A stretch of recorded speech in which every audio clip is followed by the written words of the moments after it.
This is Dee. This is Shelby. And we're from Bxtch, Please. Welcome back to another episode. Welcome back. Welcome back. This is episode 9. Episode number 9. If you guys have listened to the previous episode, you do know that we were going to be having a guest today. Yes. But, life happens. So we will not be having a guest today. It'll just be Shelby and I. But we're hoping that we'll be able to reschedule for next week. Yeah, hopefully. So. I mean, life is lifing for her. So thoughts and prayers and all the good energy out to Nina. And hopefully she'll be on next week. Yes. Yay. All right. So before we get started, how are your screws? Actually not too bad. Okay. I thought I was going to, I got a little sad about, everything that, just the change and all the things. But at the end of the day, I'm like, life is life and like, it's not a big deal. And then I just adjusted and I was like, here we are. I was like, you know what? We're some bad bitches. We're going to figure out another topic to talk about. And we did. We did. We did. Look at us being organized though. Can I just say? Yeah. No, we did that. Like, pat on the back. Yeah, no, Thank for you. sure. Because we definitely did that. Thank you. We did. Yeah. How are your screws? My screws are a little, we're good.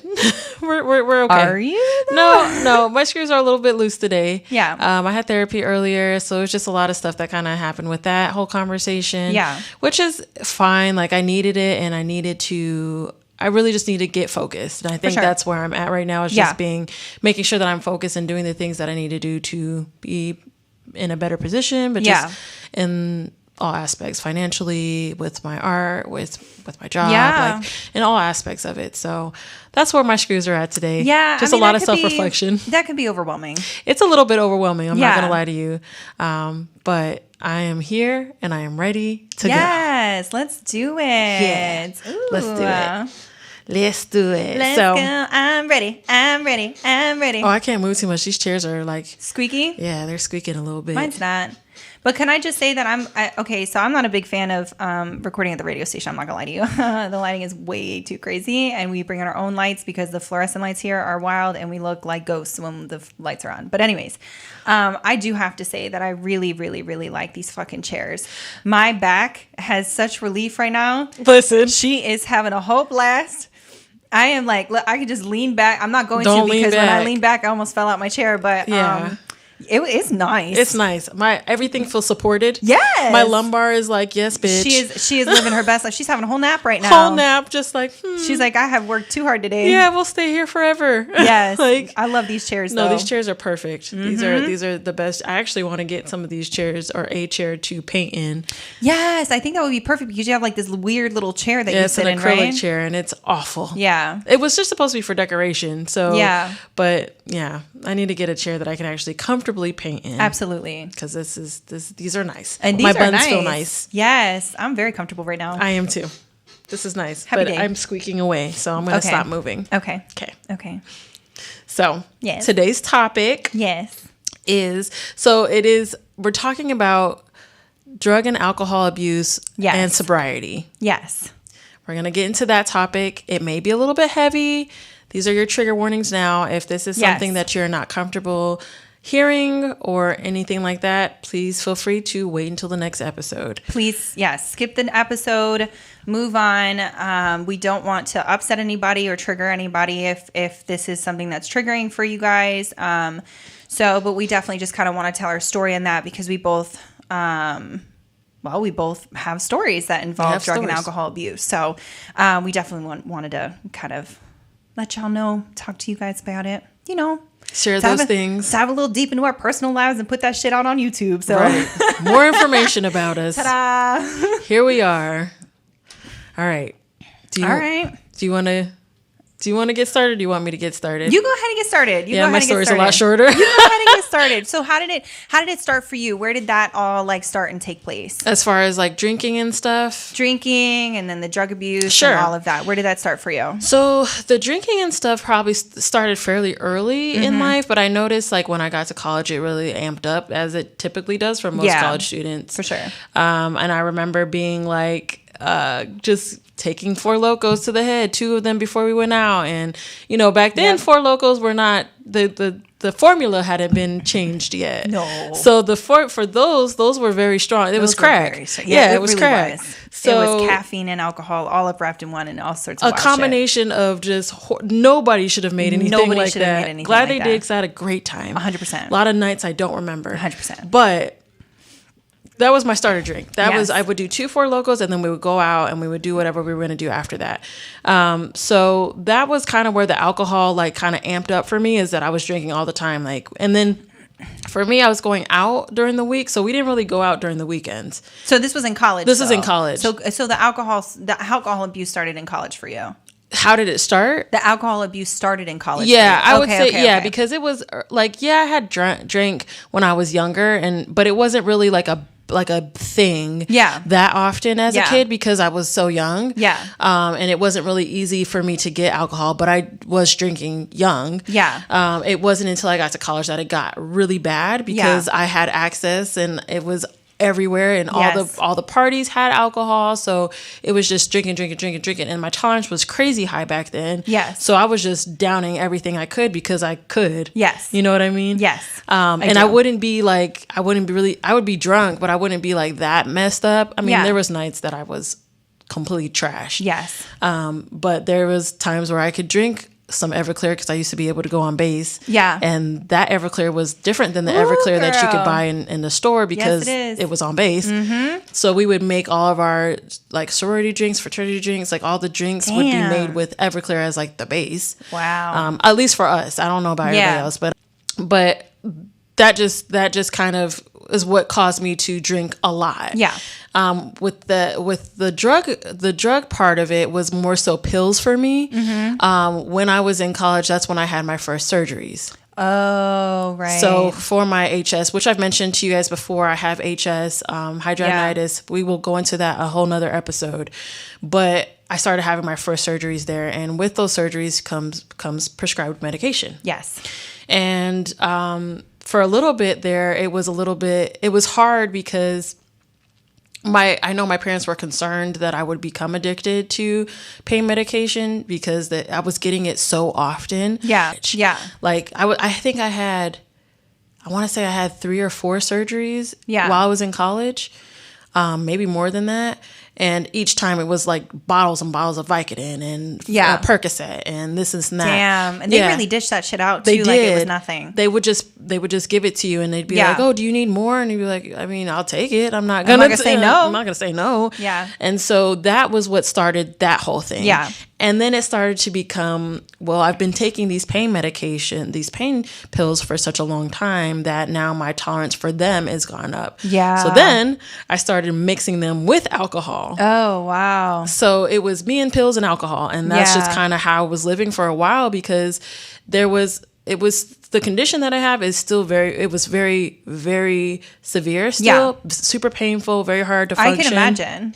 So that was me in my head saying, oh, this is for the pain. Yeah. Not realizing that, no, girl, you're just drinking and taking pills. Like this, you might be in pain and you probably are in pain, but it ended up being excessive. Yeah, for sure. And so that's kind of what started the whole problem with pills. Yeah. And I got back. So when I got out of college, I got back to Vegas, still drinking kind of heavily. Cause I would drink like every day. I mean, especially before I left college, like I said, I had a week schedule. Yeah. So we went out on Monday, Tuesday. Actually, we went out Monday through Friday. Yeah. And Saturday and Sunday we rested. Yeah. And so you're partying all week and you're drunk probably all week. So, excuse me, when I got back from college. I just totally itched my boob on camera. Oh, it's all good, girl. I was like, I'll edit it. Go ahead. No, you don't have to. Okay. Yeah. When I got out of college, I went back to Vegas and I was staying at home for a little bit, which was fine. There was a lot of stuff that happened while I was in Vegas that was very hard to deal with. Yeah. That's when I first started going to therapy. Because of that, I was drinking a lot again. Yeah. But I was also still having surgeries and still getting pills. Yeah. So how old were you when this was going on? By this point, I was probably 20. I might be like 23 23. Okay, so you were still super young. Yeah. That's right, because you went to college when you were like 18, right? Yeah, I mean, I was like technically 19 because when my birthday falls, but yeah. Yeah, okay. So I was a little bit later, and it took me a little bit to graduate. Girl, I started college when I was 25, so I mean, it's like... But I'm saying, like, as far as like the time of me starting to the time I graduated was a little bit longer. I got you. I'm picking up what you're putting down. You know, life. Life is life. So around the time that I'm back in Vegas, I want to say I'm like 22, 23. Mm-hmm. And I had left the house. So I moved out of my parents' house. I was living with my one of my best friends. Yeah. And I remember, and this is what actually caused me to stop taking pills. Yeah. We went out to this event. Mm-hmm. And it was a drinking event, which I was like, cool, we're about to turn up. We're about to have a good time. Yes. And I got wasted. Mm-hmm. So wasted that I threw up in her car. Oh. And I threw up all on the side of her passenger door. Like it was bad. I was a mess. I was a mess. Like I could barely walk. Like I was all over the place. And she like kind of was like, what the fuck is up? Like, what are you doing? What's going on? And I finally was like, look, I've been mixing pills and alcohol for a very long time. Yeah. And that's what I did tonight. And I got to stop taking pills with alcohol. Yeah. And that was literally kind of what made me go, yeah, stop. Yeah. So even now, because I still have had surgery since. Yeah. I'm very hesitant to take pills. Yeah. Because I don't want to repeat that cycle. Yeah, no, absolutely. I try to not take them if I'm able. Yeah. And fortunately, most of the surgeries I can get off with taking it for like a day. Yeah. And then I'm fine. There's been a couple of surgeries that I've had that have, especially since I've been out here. When I first moved out here, it was pretty significant and the pain was excruciating. So I was taking them more frequently because I just couldn't tolerate the pain. Yeah. But I wasn't drinking with them. Yeah.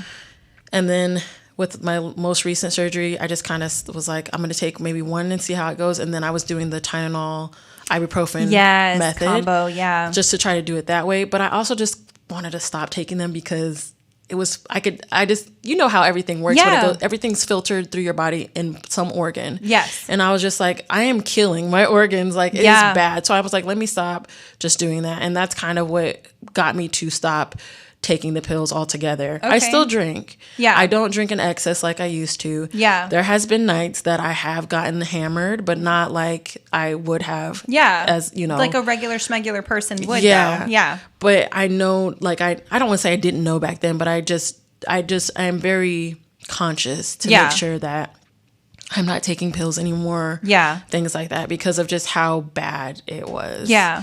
I mean, it's a miracle, to be honest, that I have made it. Yeah. Because, you know, mixing high levels of alcohol with, you know, high dosage of pills, especially multiple pills, because you think about it, most people take maybe like a half or one of like as prescribed. It's like you take one regular and you're okay. Do that. Yeah, I was taking like 3. Oh my God, yeah. And then I was mixing it with alcohol. Yeah. So yeah, you know, that's wild. But it is true though. Like I mean, you could have died from that. And it's crazy because like now, like our past and like what we do now with our job and all that we see, you know, because we are, you know, forensic autopsy technicians. So we do see the overdoses. We do see those crazy cases. Yeah.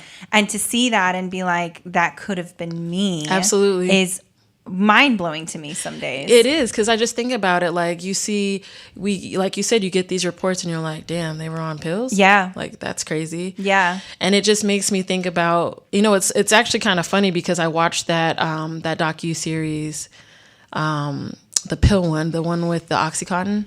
Oh, yeah. I remember you telling me about that, but I never watched it. Yeah, don't watch it. It's super triggering. Okay, I won't. It's good. Thank you for telling me. Yeah, it's good, but it is triggering. And it as I was watching it, I was like, I wasn't doing some of the things that these people were doing to get the medication. Yeah. Because unfortunately, I needed them. So they were like, here's another prescription. Here's another prescription. They just handed them out like candy. It's crazy. And I should have known back then because I hate to say it like this, but I was in Ohio. Yeah. The doctors out there, say it. I'm black. Yeah. Like, I was waiting. The doctors out there were just not. They did not give I went in for my appointment with one of the doctors, and he was like, "Oh, how many kids do you have? Like, what have you? What? You know, where do you work? Blah blah blah." And I was like, "Oh, I'm in school." And he's like, "Oh, you're in beauty school?" And I was like, "No, I'm in college. Bro. Yeah, like I'm at a university. Like I'm getting my degree." And he's like, "Oh, what are you getting your degree in?" And I'm like, "Biology." And he looked at me like, "You can read?" Like, oh my God. You can read? Who taught you how to read? Who taught you how to read, girl? So it was just kind of crazy because oh my God. I think because they had that mindset in the back, yeah. I think they were just like, if she dies, she dies. Like, that's here's a prescription. Wild. Like, you know, because there was no reason I should have had a full bottle of Vicodin or a full bottle of Percocet. Absolutely not. None. Absolutely not. But they do that to women of color all the time. I mean, they do that to people of color all the time in general. They just kind of dish these things out. And a lot of the times, or they will, you know, like stereotype them if they're coming in for something like at the hospital or whatever. They're like, oh, this person's just drug seeking. Right. And it's like, you get one end of the spectrum. Yeah. It's like, bro, no, I'm not. Yeah. You know, like it's just crazy that you guys have to go through that shit. Yeah. Wild. So girl, the inner rage in me just want to like, you were there for one of the appointments. I was there, and you saw how I reacted to that doctor. Yeah. I was ready to fight this man for Deidre. He kept saying some stupid ass shit. Sorry, I'm about to get, I don't mean to cut you off. I was so mad. He kept saying some stupid ass shit, and he was like, well, I just don't understand why you're in pain. And I was like, well, clearly she's in pain, bro. Like, what are you talking about? And it was crazy because, and of course he was a small white man. Yeah. And it's crazy because it's like he like I had this big like mass in the middle of my chest that was extremely painful. And he just couldn't fathom why I was in pain like that. Nope. This big mass in my chest that was causing issues with my arm movement and everything. He just could not understand. Nope. Like I'm supposed to be immune to pain. Yep. And I mean, don't get me wrong. I'm not even gonna try to defend him in any way. But he was just like, I mean, bedside manner was trash. It was trash. He was old and he was white and he was just, I was ready to fucking throw this man through a damn wall and I was monitoring because Deidre's laying on this bed and she's in absolute pain. She's been in pain for days. And I'm watching this man and what he's doing. And first of all, he don't even pull the right amount of fucking medication. He didn't even pull the right amount. And I saw that and he's putting it in. He's like, well, I just don't understand why you're in pain still. Because you didn't use all the medication. Sorry, I'm on my soapbox now. No, I was it's okay. so pissed. I was so mad about this man acting that way. I was ready to fight everybody. It's like that. It is like that. It really is. And I hate that for you. That's why I tell her all the time, if she's going to go to the hospital, call me. I'll be there. I'll fight everybody. Yeah. It's like we could do a whole episode on healthcare. Yeah. It's absolutely. rough. It is very rough. But I say all that to say, because of that, especially at that time, it was just constant pushing. Yeah. Granted, nowadays it's more like, oh, are you drug seeking? But back then it was like, what do you want? You want this? I'll give it to you. Whatever. You want this? I'll give it to you. And if you die, you die. Yeah. Kind of thing. Yeah. But I also I really try to be conscious of not taking pills because of that. And I know that was a thing for a decent chunk of time that I did. Yeah. But I was able to like overcome it, and I was able to really kind of actually just not like cut back on how I drink, but also cut back on even taking medication like that is that high of a level. Yeah. I mean, good for you. And let's just be honest, like they probably don't work like that. No way, because I was on them for so long and I did take so many of them at a time, and I don't know what the limit is. And so I don't want to ever put myself in this situation again where I'm like, well, this one didn't do it. Maybe this two don't do it. Maybe this three don't do it. I don't want to do that because I don't know what will be the thing that ends it. Yeah. You know what I mean? Yeah. That's terrifying. Yeah. So I try to avoid that at all costs because of that. Yeah. And it's crazy because that was one of the main things that my parents were concerned about. And I mean, unfortunately, like they were right. That's where it went. Yeah. That's where it went. And it sucks because you do have a medical condition. So it's like you're going to need those on occasion. And it's like you have to struggle through like, do I test the waters or do I stay in pain?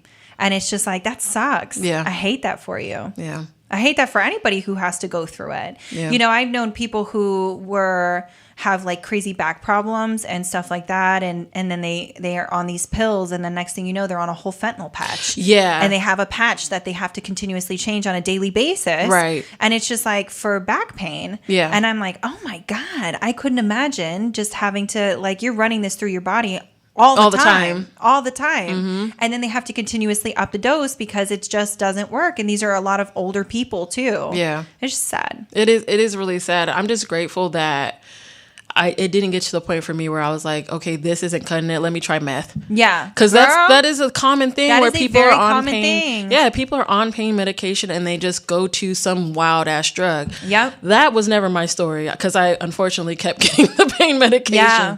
But you know what I mean? Like, I'm just grateful that it didn't take that turn for me. It just stayed with me abusing it pretty much. Yeah. Abusing the pain medication. So. Yeah. But, I mean. Yeah. Even with my last surgery, I think I took maybe 1 or 2 of the pain pills that they gave me. I remember. Yeah, and I just kind of left it at that. Yeah. Like, I was like, hey, I'm not going to try to take these. And they were like, okay, well, if you need more, probably not. Yeah, I did the same for mine. Yeah. Actually, I think it took me a couple of days to go feel it from one of my surgeries. Yeah. So. Yeah. Yeah, but...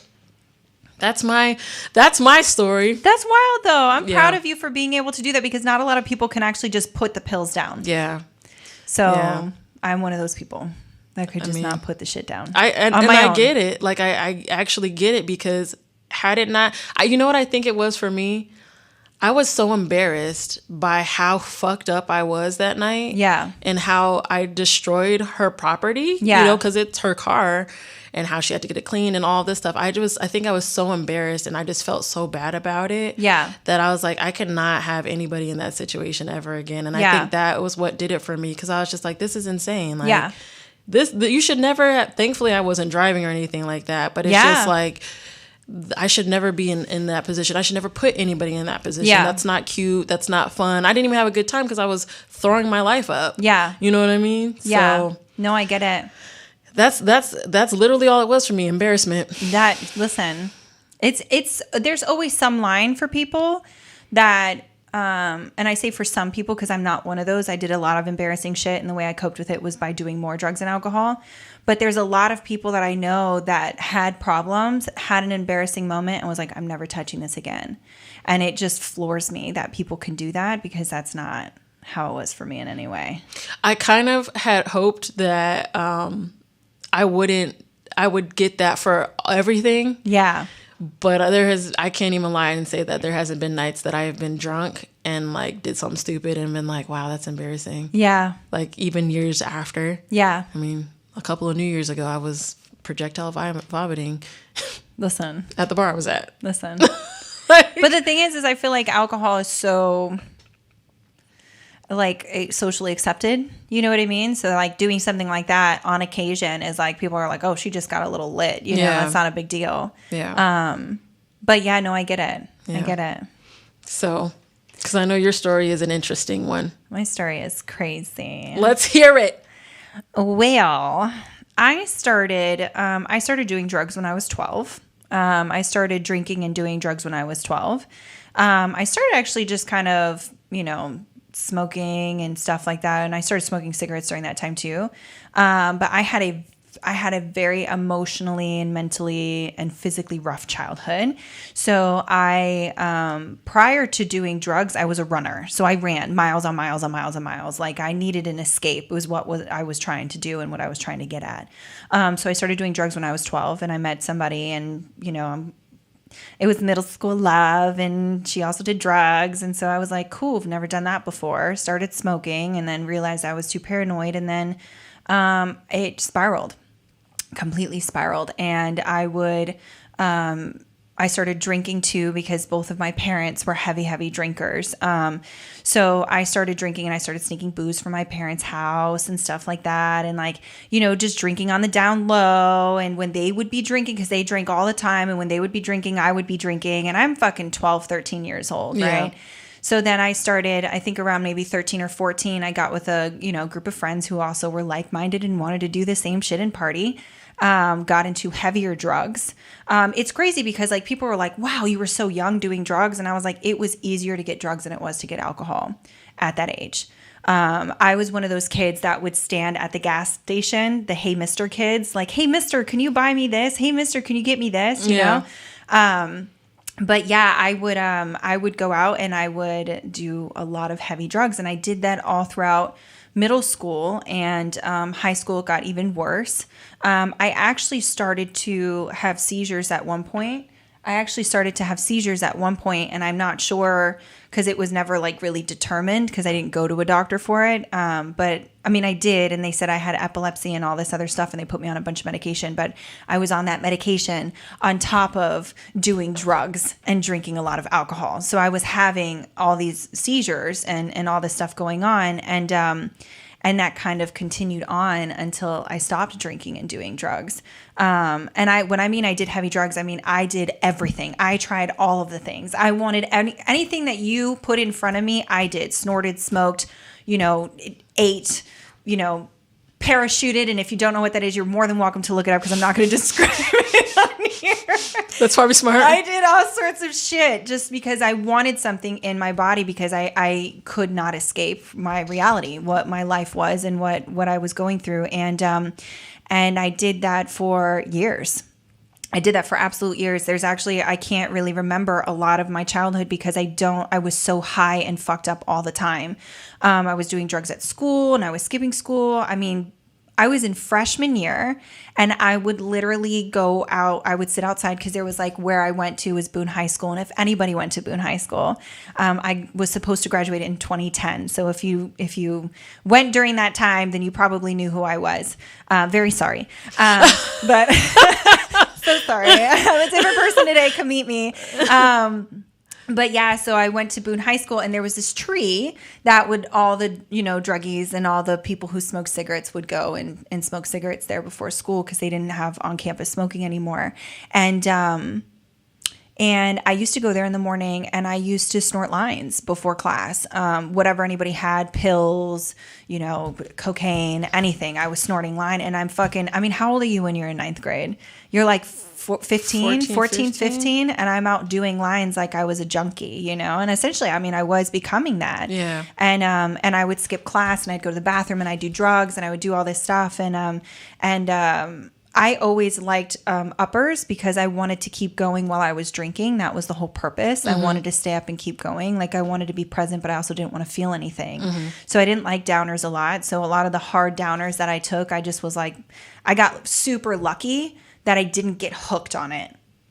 Like, because I've done meth, I've tried heroin, I've done all of that. I did the speedballs, I did all the things, and I'm really lucky that I didn't get hooked. That I wasn't like, because I know some people who've done it once and then they're on the streets. Yeah. I know people who are on the streets right now. I mean, my younger sister's on the street right now. Yeah, so it's like, it's crazy how you can get hooked on that. And I was very, very lucky I didn't. I did get hooked on coke and a few other things, but yeah, I'm doing this at a fucking young age, at a crazy young age. And I'm going to these houses. I was in crack houses, getting drugs. I was doing all of this as a baby. Yeah. As a baby. Like, I look at my nieces and my nephews, and I'm just like, I was your age when I was out in these fucking streets. And when I say I was out in the streets, I was out in these streets, you know? And, I was doing deplorable shit, degrading stuff so I can get drugs as a baby, People are out there living their lives and having normal childhoods, and I did not. And I was still living at home, so I was able to maintain, because I was still in school for the most part, but I was, my home life was rough enough to where, at least by the time I was 16, to where I wasn't really noticed much. So, I was having a lot of withdrawals and stuff like that when I wasn't doing it, and I was sneaking out, and I was going out and doing these things and hanging out with my friends until all hours of the night, and coming back and in time so that nobody would really like notice. But I think at this point I was just living with my mom at the time, and she was in her own little world, so I basically had free reign. Right. So I was out doing all this shit, and it even got to a point when I was like maybe 16 or 17. This is when Craigslist was big. Oh, girl. So just want to say before anybody continues listening, it's triggering, but I was actually putting out ads on Craigslist so that I could get drugs or get some sort of money for drugs. So I was doing a lot of that, and just so I could get high, just so I could get drunk, just so I could have these things, you know. I would invite people over, and I'm going to get very raw and real here, but I would invite people over with the promise of sex so I could get booze. You know, that's what I did, or I would go to people's houses for that. And I did that for so long. It's so hard for me to remember people's faces and, you know, things that I did. And I was a compulsive liar during that time. So I would lie my way through anything, or, you know, I would get myself into a situation and then, you know, lie about it to somebody else. It was just crazy. My mindset at the time was so crazy because everything was so, when you're on drugs, nothing's real and everything's real and you don't know what to do. But also all you can think about is what you're going to get next and how you're going to get next. And I remember going to my mother and I said, I think I'm addicted to drugs. And she laughed at me and she said, no, you're not. And then she shut the door and I was crying hysterically because I knew I was just stuck. I couldn't get out of it. And so anyways, that went on for quite a while. And I turned 18.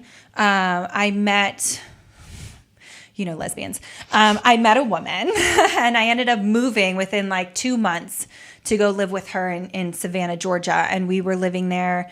I think maybe I lived there for like 9 months. This was right before my sister died. And I was living there for about 9 months. And all I did was drink nonstop to the point I was vomiting constantly. I was waking up. I was drinking. I was starting to have shakes in the morning. That was when I was starting to shotgun Four Locos just to get through my day and shit. So I did all of that. And I was still trying to work and I was still functioning for the most part. And then my sister died. And when my sister died, I went absolutely nuts with it. I think for about I don't really remember the whole year that she died because I was just blackout drunk. And that's the thing is like, I would get blackout fucked up. Yeah. There was no in between for me. I was, you know, like you talked about projectile vomiting, like I did embarrassing shit. Yeah. I did embarrassing shit that did not stop me from drinking and drugging. Yeah. Nothing absolutely stopped me. I just needed to keep on keeping on. And that was the only way that I knew how to function because I'd been doing it for so long. That's how I dealt with my emotions. Right. And so my sister died, I think for a whole year. I can't remember that whole year that she died because I was drunk constantly. Yeah. And my family's also, you know, at least at the time, they were pretty heavy drinkers. My family's not so much now. My mother's still, but I don't keep in contact with her. But my family, not so much now. And I was, you know, I just kept doing it. Yeah. I just kept doing it because it's all I knew how to do. And I got sober. I was 21. I found a program. Well, I started going to therapy because I was, again, another trigger warning. I was very suicidal at this time. I was very suicidal when I was younger. When I was about 12 or 13 is when I started like self-mutilating and stuff like that. And I was pretty suicidal. And I was really suicidal at this time. And I think I was about like 21. Sorry, I'm jumping around. But before I went to therapy, I was working. I had a full-time job. I was barely functioning. I was doing drugs at work so I could stay up. And these were uppers again. And again, pills or whatever I could find is what I was doing. Right. And I was doing uppers at work and I was coming in drunk and I would drink on my lunch break and, you know, thinking like nobody knew what I was doing. Yeah. You know? No, I know what you mean because I know me and a friend, we used to, this place that we worked at on our lunch breaks, we would down 40s in the parking lot and then go back to work. Yeah. I kept a bottle of whiskey in my car. That's what I did. So I drank hot whiskey. You drink. That's a burn. That is a burn. I went out and it wasn't even good whiskey either. It was like, I think what I drank mostly because I was so poor because all my money went to drugs and alcohol was Evan Williams.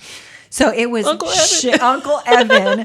It was your generic Jack Daniels. Yeah. Oh my God, it was so bad. And I kept it underneath the passenger seat of my car. And I would just drink on my lunch break and I'd go into work and at this point, the shakes are getting pretty bad after nights of drinking and nights of, you know, doing drugs and stuff like that. And, you know, I was with random people. And you want to talk about an embarrassing moment? I woke up because I would get blackout drunk. I woke up on the front of somebody's lawn naked. And all I had was my phone. I had no idea where I was, how I got there, or even what city I was in. I don't even remember the night before or what I did or, anything like that. I just woke up naked and I had my phone. And I had to, I think it was like maybe 3-4 o'clock in the morning. And I'm like, nobody saw me. And I had just enough battery left on my phone to call somebody to pick me up. And I had to hide like in a bush. So like nobody could see me because I was assed out naked. And the thing is like, I don't know like who did what. You know what I mean? No, like there's a lot of that I've had to sift through therapy. I don't know who did what to me. There were days where I would like wake up next to people that I didn't know. And I'm like, how did I get here? Like it was so self-deprecating. It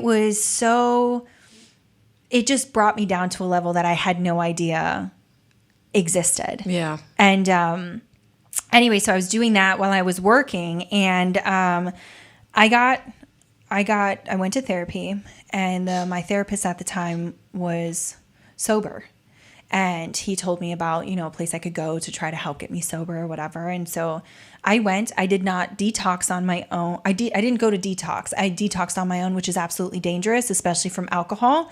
It should not be done.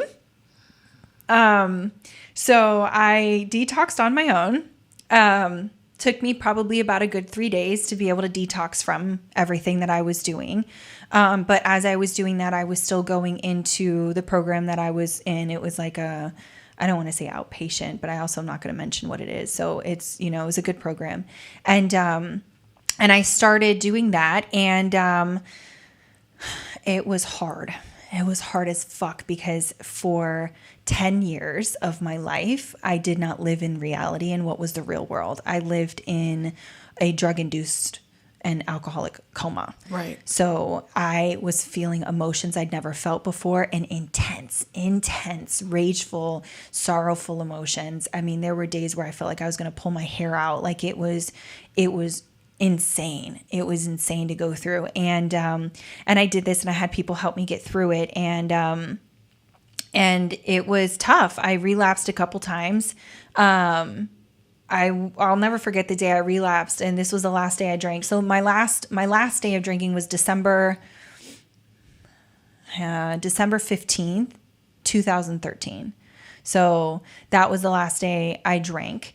And something happened. It was stupid. It was the dumbest thing in the whole world. I think the person I was dating upset me, right? And I was like, oh, you made me sad. I was like, you made me so sad. And I went out, and I went up to the gas station, and I will never forget, I went to go reach for the beer, and my hand was shaking because everything in my body was like, don't do it. You've got 28 days of sobriety. You've made it almost a whole month. Don't do it.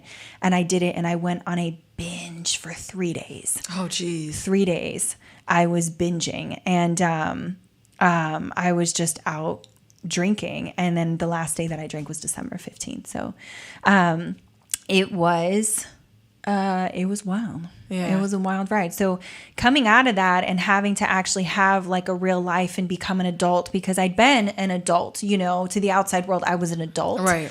But to the rest of the, to me, in my internal world, I was not. I was still very much a child. Yeah. So I had to learn how to grow up and be an adult very quickly, emotionally, and be able to respond properly to, situations. Yeah. And, sobriety has been dope. It's been super cool. I actually thought, like, at one point in my life, I was like, what am I going to do if I don't drink? Like, how am I going to get married? How am I going to, at the time, I think I was, okay with having kids. I was like, how am I going to have kids? Like, how am I going to celebrate my kid's first birthday? Stupid shit like that. Like, This was my thought process, because in my brain, I couldn't live without doing it. Yeah. You know what I mean? Like, I couldn't function without doing it. I didn't know how to even be around people without doing it. And I wasn't comfortable being around people if I wasn't drunk. So, I had to learn how to do all that. And then there's been times in my sobriety where I have sat and I've thought, especially in early sobriety, where I'm like, you know what, maybe drinking would be okay. Maybe, you're having a really bad time. Maybe just one drink would be fine. And that's where my brain goes to. Like, I know I can never drink like a normal person. Like, ever again in my entire life. Well, I know I can't do drugs. I don't think anybody should be doing drugs, but it's like, I don't think I could ever drink like a normal person again, because I will watch people now drink, and I will watch them have a glass of wine, and it will take them an hour and a half to drink a glass of wine. And that I don't like, my brain does not understand that. It does not compute. And then they don't want another one.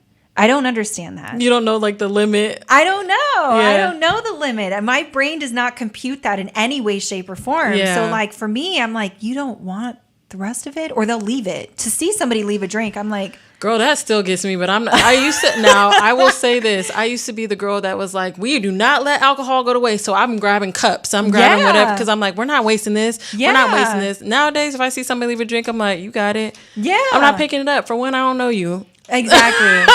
I don't know you, but like, I'm just not doing that. Exactly. But you get what I mean? Like, it was just so weird to see people leave drinks, because I surrounded myself with the people who were like me. So I didn't have people who were sober, who were normal. Everybody was drinking and drugging the way I was drinking and drugging. Yeah. And I was like watching, just today, even watching people like, just leave their little glass of wine and, I just had a couple sips. So I'm a little tipsy. I'm like, girl, I don't know what that means. I'm like, I feel like I'm invincible when I drink. Yeah. I feel like I can take on the whole fucking world. I don't feel out of control. I feel in control. And that's my problem. Is like, I need when I was drinking, I wanted that control over my life. And that's what I thought was doing it for me. So it was my solution for a long time to all my problems. But yeah, so I got sober. I went to college maybe the year after. And I got my whole fucking life together. And it was a mess. And it was beautiful. And looking back now, I've loved every single minute of it. And, I wouldn't change it for the world. But it's definitely... it's something I think I'm always going to struggle with for the rest of my life. And I don't want to say struggle, but I still have those moments of where like my mind has these fleeting thoughts of like, it's almost like romanticizing it, where it's like, oh, it would be nice to have a glass of wine. Well, in reality for me, I don't have a glass of wine. Bottles. I have 4 bottles and I'm butt naked outside screaming at people. Like, because I always got naked when I was drunk. It's hot. Nobody else hot. That's me. I'll be like, let's take it off. Nobody else wants to get naked. But in fairness, I hate clothing already. Yeah, so that's fair. Even sober, if I could just have my titties out all day, I would. But, but yeah, I was always naked when I was drunk. Yeah. But yeah, no, I don't. The reality for me is I'm never going to be able to drink like that. And that's okay. Yeah. I'm okay with that. I don't need to go out and drink to have a good time. I'm a whole good time without drinking now. Like I can, go and talk and laugh and joke and meet people and do that. Do I have social anxiety? Fuck yes, I do. All the time. I think that's probably going to stay with me forever. But do I still push myself to try to get out of that? Hell yeah. Because I want to still be the quote unquote fun girl that I was when I was drinking, because I was a good time until I wasn't. Right.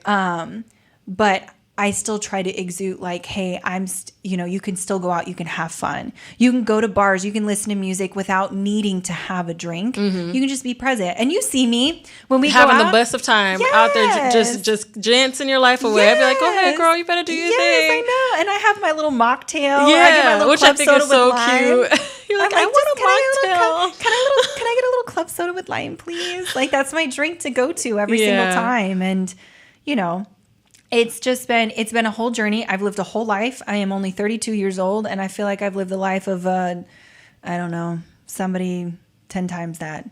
Yeah. So it's been a whole thing. And, I look back on me being young, and I look at like little me, and I'm like, I just want to hug her and just be like, it's okay. Like, I know you're going through it, but like, it's okay. You know what I mean? No, I do know what you mean. Do you ever feel like... I feel like I've been talking a lot. I'm sorry. No, you're okay. Girl, you had a lot to share because, it was a lot. You've had an extensive past with it. Do you feel that now, like looking back on everything, you would have gotten the support that you needed early on? Because I feel like if you would have gotten support, it may have changed the trajectory of how everything happened. Absolutely. I wish I had gotten the support. I think my situation at home with my mother, which, is a whole other episode, but I think my situation at home with my mother, hindered me from being able to go get help. I went to one therapist when I was younger, and my mother berated me in front of the therapist. So I never felt safe to go get help. I never felt safe talking to people about my problems. You know what I mean? But I definitely think in hindsight, if I had somebody that was young, like, you know, when I was young, to guide me and do that, I probably would be a doctor. That's what I wanted to be.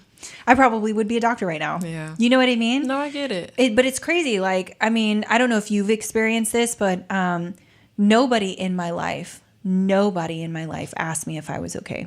No teachers, no therapists, no guidance counselors. And I was always in the guidance counselor office. Nobody asked me if I was okay. And I was clearly on drugs. Like, I was passing out in bathroom stalls. I was clearly on drugs. And nobody asked me if I was okay. I was a problem child. You know what I mean? Yeah. And I feel like if somebody had, then yeah, for sure, I probably would be a different person. Yeah.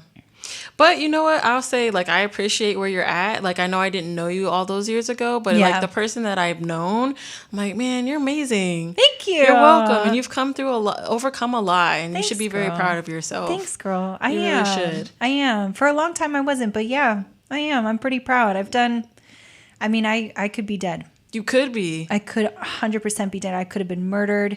I could have overdosed several times. I know several people who have overdosed and died, or, you know, have just overdosed and are still out on the streets. You know what I mean? So it's like, it's crazy, you know, and I see a lot of the people that come in.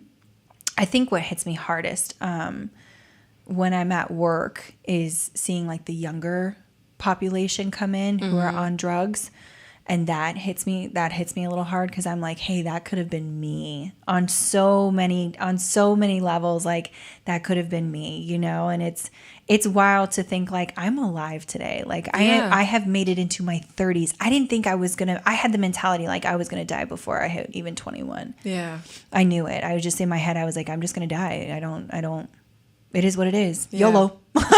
Let's go. Yeah. Party on. But I mean, yeah, it's a beautiful life. So thank you for saying that. I am pretty proud of myself. You should be. It's an amazing thing, girl. Thanks, like, to tackle something that big, especially that was going on for so long. Yeah. It's like, yeah, it's amazing. Yeah. Because most people can't. I don't want to say most, but a lot of people can't. A lot of people can't. Won't. Yeah. A lot of people definitely won't. And a lot of people can't. Some people just rather be on the drugs and in that fog. Yeah. You know, than to actually be able to face reality of life. Yeah. You know, even some days I don't want to face reality of life today. Girl, same. But what I do now is I eat food and I play video games and I sleep. It's a different Sometimes breed a nap today. will do it. That's it. A nap will take care of it. It's a different breed. No, I get it. And I will say, and I know I've told you this before, because I hang out with you so often, I noticed that how much I drink has gone down so much. Yeah. Because I'm like, damn, you know, we can't just have a good time. Granted, I like me to have a little drink. And if we go somewhere that's got free drinks, I'm going to have a free drink. Hell yeah. And they look so cute, too. Yeah, like, so some of the drinks you get are really cute. They're really and I'm cute. like, damn. Right. So I'm like, I'm going to have me a drink. But I did notice that I don't drink anywhere near as much as I used to. Oh, really? Mm-hmm. I love that. I don't. I used to stay with like a whole bunch of alcohol at the house. I don't. Yeah. I always had like a bottle of wine. I don't. Yeah. And it's not like it's a combination of like. Yes. Yeah. But, you know, I did notice that was something that has been different. I'm like, that's kind of cool. Look like, at that. Also, I'll be for honest, for the longest, I wasn't sure how to navigate. Yeah. Somebody that was completely sober, because a lot of the people that I've hung around at are either they drink or like they smoke or whatever. Yeah. So I just wasn't sure how to navigate that. And I was like, I don't want to be like disrespectful. And that's why I think when we first started hanging out, I was like, are you cool with like, you know?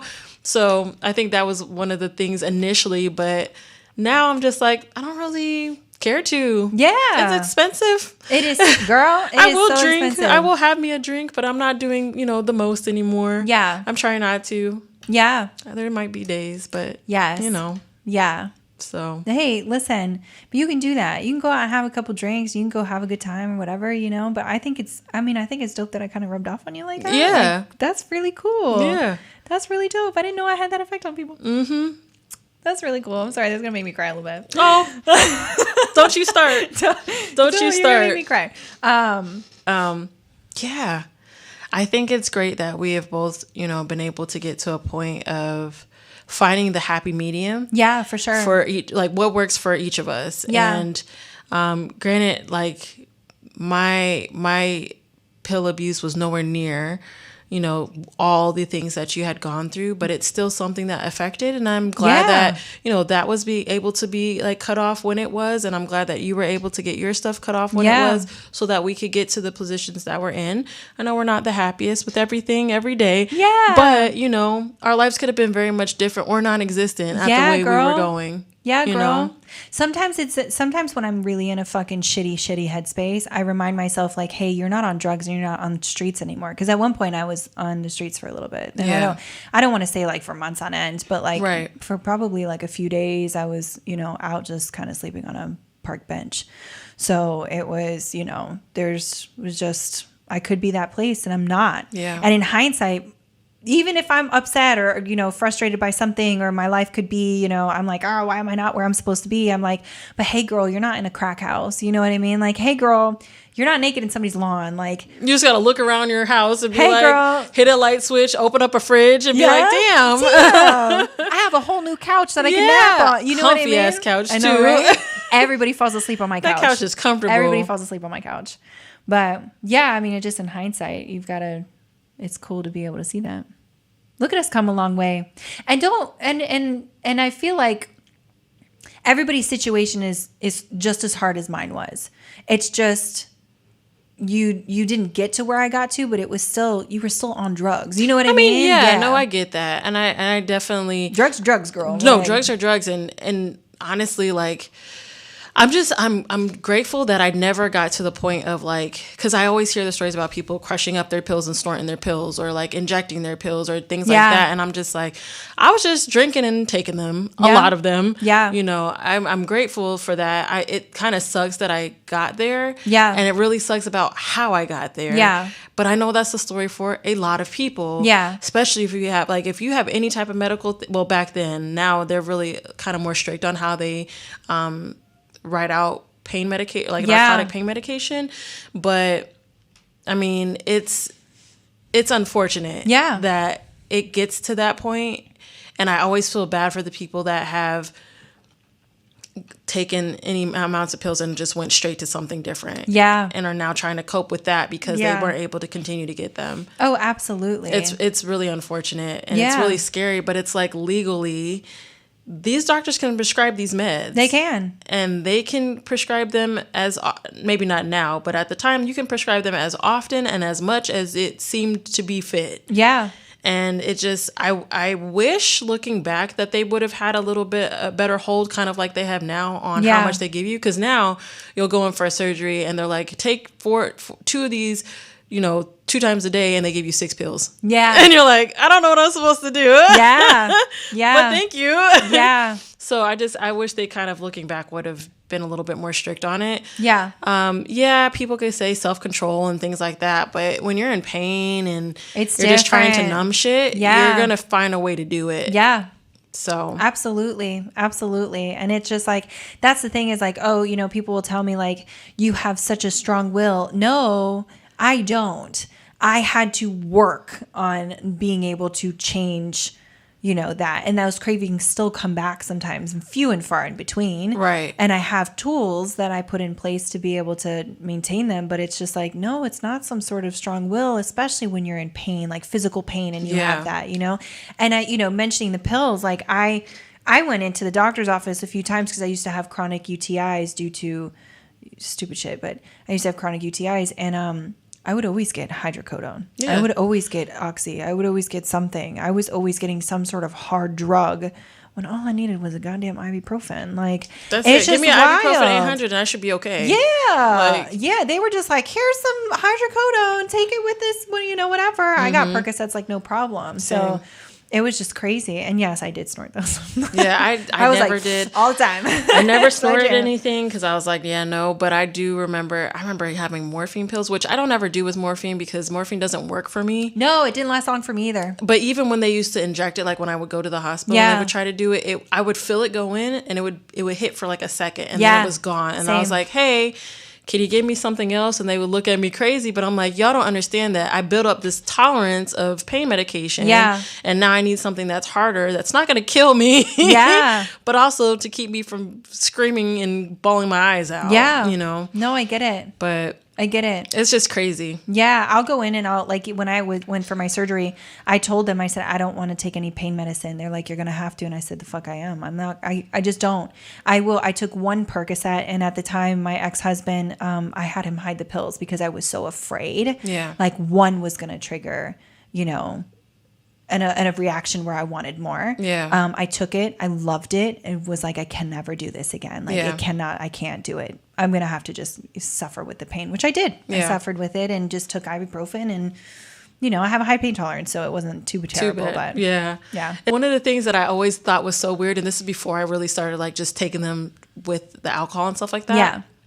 Was there was people around that would just like be like, oh, do you have Percocet? Oh, do you have Vicodin? Oh, do you have this? Oh, do you have that? And I'd be like, yeah, like why? And they'd be like, well, I want to take it. And in my head, I was like, why would you take that for fun? Yeah. Like I didn't understand until I understood. Until you know understood. what I mean? Yeah. So yep. It's just so interesting to kind of be on all sides of it and see it. I mean, it's kind of weird, like looking back, we are literally full circle of it in every way, like down to the work that we do. Yes, all the way down to the work that we do. That is interesting. Isn't that wild? I think about that all the time when I go to work. I love it. I mean, I love what we do. Yeah. But I think about it all the time when I go to work, and I'm like, wow, I went from being this person to now I'm actually witnessing these people at the very end. I'm witnessing my end. Yeah. What my end could have been. Right. You know what I mean? Right. I could have very easily been on somebody's table. Girl, I think about that all the time. Same. There's so many times in college that I shouldn't have made it out. Like, I'm just like, it's a miracle that I did, to be honest. And how cool is it? Sorry, now let's get into this cosmos real quick. How cool is it that we both could have died? And look at us now. I know. Sitting us here together. Miserable. I'm just playing. Girl, just a little bit, though. But look at us now, sitting here, you know, sharing our story with the world. BFF and sharing our stories with the world. Right. Like, how crazy is that? No, it is crazy. Universe is good. The universe is funny. The universe is very. She liked to play with her. Play with her shit too much, a little too much. But calm the fuck down. Literally, just chill. Give me a break. But yes, I agree with you that it's funny that we were both able to come in together, and it's interesting that we ended up building the connection that we built. Yeah, having kind of like interesting, like different backgrounds but similar backgrounds in a sense. You know. Yeah, it's really cool. It is cool. I love you, boo. I love you too. Aww. All right, guys. So this was our very long episode on drug, alcohol abuse, sobriety, all of that good stuff. Yes. If you have any questions, definitely call somebody that's licensed. Or yes, please get in touch with a licensed professional. No, we'll actually put some numbers and things on the video. If you are listening to it on any of the streaming platforms, if you go over to our YouTube, there will be some things on there that you can look out for, so that if you do need some help, definitely get that help that you need. Yes. I'll also be posting it on Instagram as well. So there'll be a post on there with a list of the numbers for like a suicide hotline and, just a few other ones that you could possibly want to use. Yep. So check out our socials. Yes. Our YouTube, our TikToks, our Instagrams. Yes. Definitely interact with us. Mm-hmm. And we will see you guys next time. Yes. We love you. Bye.